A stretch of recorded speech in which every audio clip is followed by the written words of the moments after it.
우리가 살아가는 세상을 보게 되면 너무도 많은 고통이 있는 것을 알게 됩니다. 인류의 역사를 보게 되면 뺏고 뺏기는 그 전쟁의 역사가 가득했었고, 지금도 세상에는 경쟁 속에서 평화를 찾아보기가 쉽지 않은 것이 우리가 살아가고 있는 이 세상사임을 우리는 경험하고 있습니다. 그러면 이런 세상이 정상적이고 당연한 것일까요? 그런데 성경은 지금 우리가 살아가고 있는 세상이 정상적인 세상이 아니고 비정상적이라고 얘기를 합니다. 하나님이 창조하신 세상은 아름다웠고 완벽했다는 것이죠. 하나님이 만드신 이 세상을 하나님이 보셨을 때 보시기 좋았더라.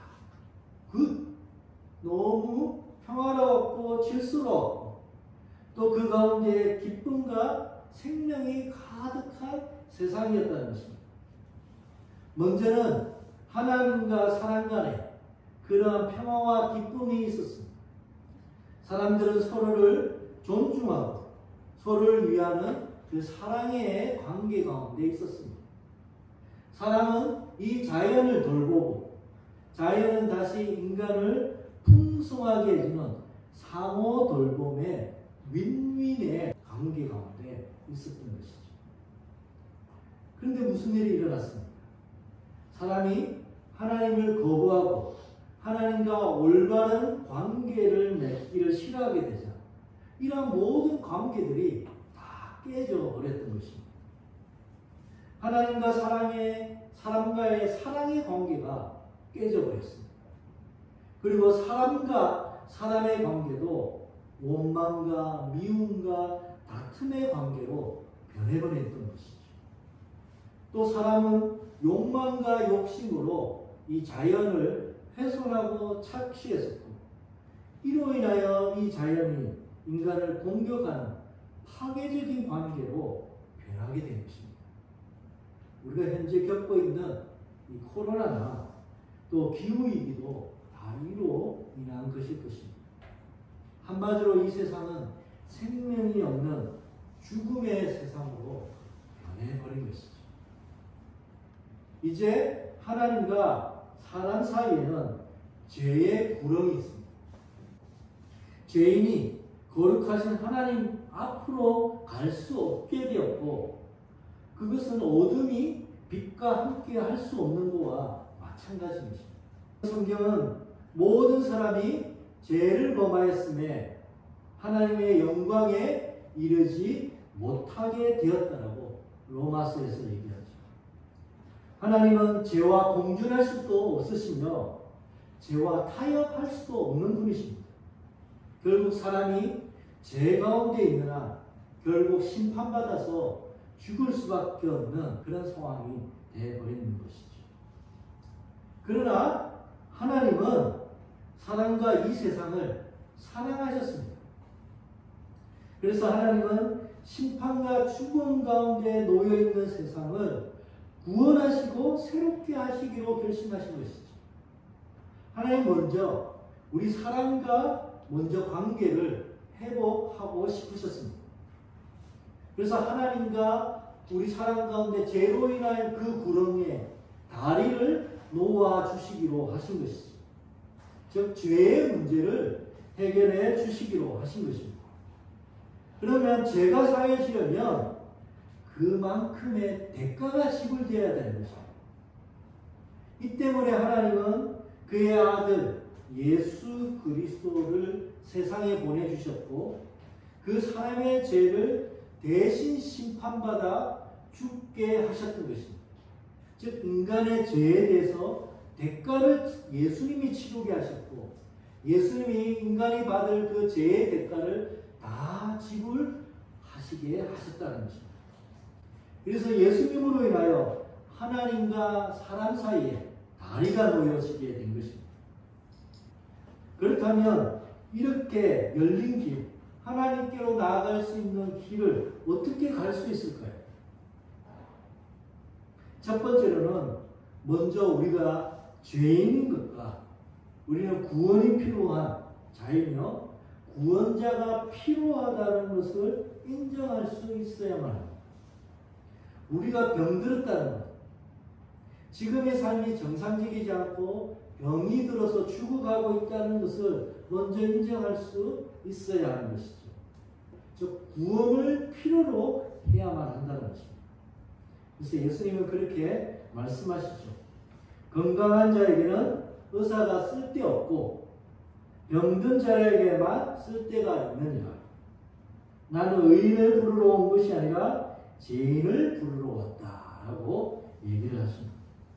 두 번째로는 우리 스스로 구원이 불가능하다는 것을 인정할 수 있어야만 합니다.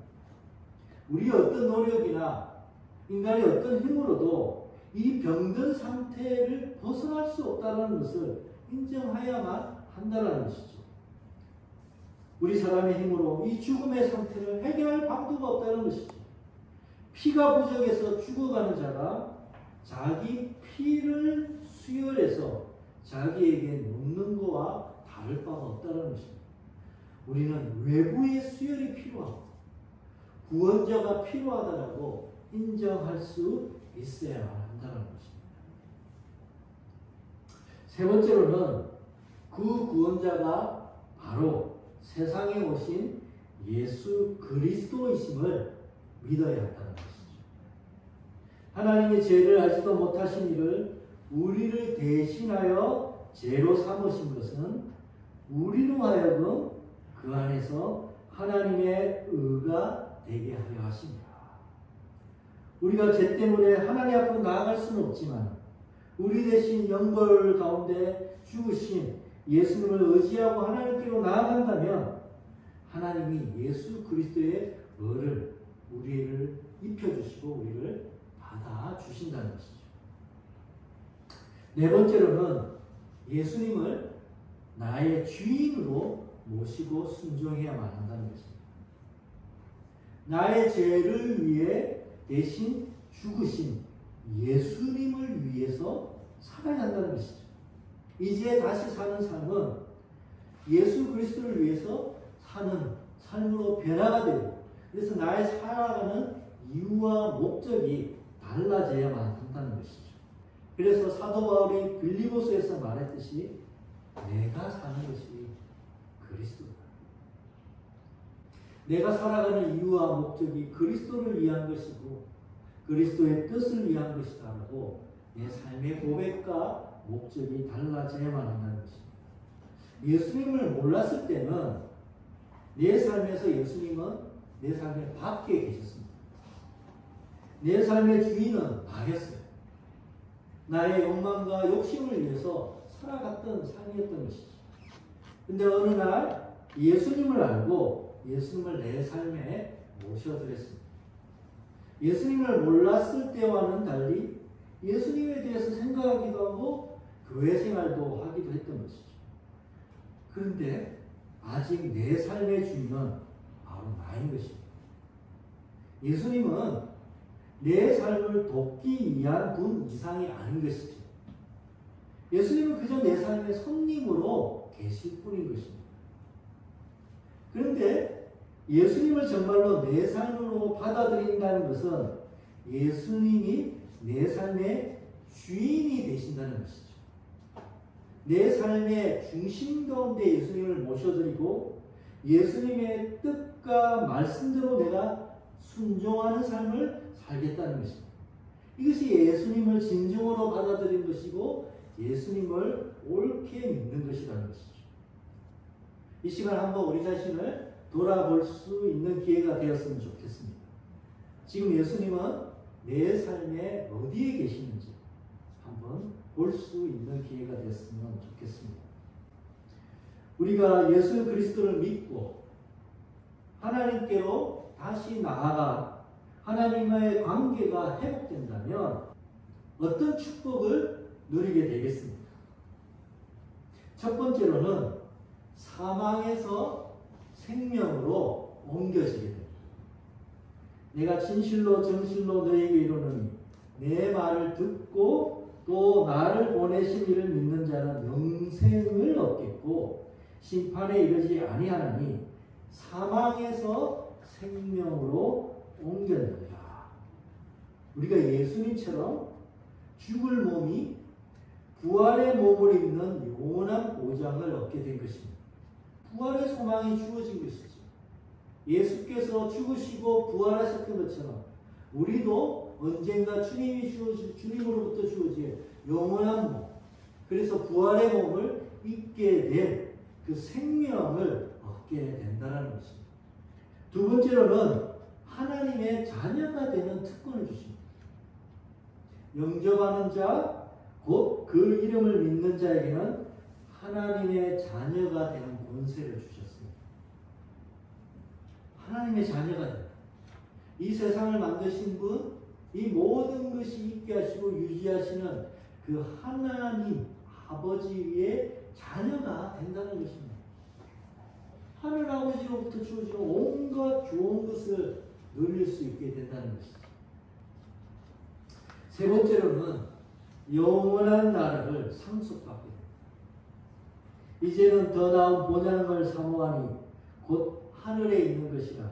이러므로 하나님이 그들의 하나님이라 일컬음 받으심을 부끄러워하지 않으시고 그들을 위하여 한 성을 예비하셨느니라. 언젠가 주님은 다시 오실 것입니다. 다시 오시는 그날에 영원한 나라, 새 창조의 세상을 누리도록 하실 것입니다. 우리가 이 축복을 받았다면 하나님은 우리를 다시 사명을 주셔서 이 세상 가운데 파송하십니다. 즉 우리를 하나님 예수 그리스도 안에서 구원하여 주시고 복받는 자로 우리를 세우셨다면 하나님이 우리를 통해서 이 세상을 다시 새롭고 아름다운 세상으로 회복하시려고 우리를 파송하시고 우리에게 사명을 주신다는 것입니다. 모든 것이 하나님께로부터 났으며 그가 그리스도로 말미암아 우리를 자기와 화목하게 하시고 또 우리에게 화목하게 하는 직분을 주셨다라고 얘기를 합니다. 하나님이 하나님과 우리를 화해하도록 예수님을 보내주셨듯이 우리를 세상의 이웃 가운데로 보내셔서 예수 그리스도 안에서 하나님과 우리 이웃이 화목하고 화해할 수 있도록 하는 일로 화목해 하는 사역으로 우리를 파송하시고 우리를 보내신다는 것입니다. 또 하나님 밖에 있어서 깨어진 이 땅의 모든 관계들을 다시 회복하시도록 우리를 세상 곳곳에 우리의 지극과 우리가 하는 모든 일들을 통해서 치유하고 회복하는 사역으로 우리를 파송하신다는 것이죠. 이것이 교회와 성도가 이 땅에 있는 동안에 존재해야 될 이유이고 목적이라는 것이죠. 언젠가 주님은 다시 오실 것입니다. 온 세상을 처음 창조하실 때보다 훨씬 아름다운 곳으로 변화시키실 것입니다. 그때는 사망이 없다. 애통하는 것이나 보고하는 것이나 아픈 것이 다시 있지 아니하리라. 처음 것은 지나갔으니 이제 새 것이 되었다. 우리가 상상도 할 수 없는 그 새 생명의 세상을 이 땅 가운데 우리 믿는 자 가운데 허락하여 주실 것이라는 것입니다. 복음은 바로 이 회복과 치유, 평화와 생명의 소식이고 참된 소망의 소식인 것입니다. 우리는 이 복음을 들었고 이 복음 가운데서 복을 누리고 있고 또 누군가에게 이 복된 소식을 나누는 자로 우리 하나님이 우리를 부르시고 우리를 세워가고 계시는 것이죠.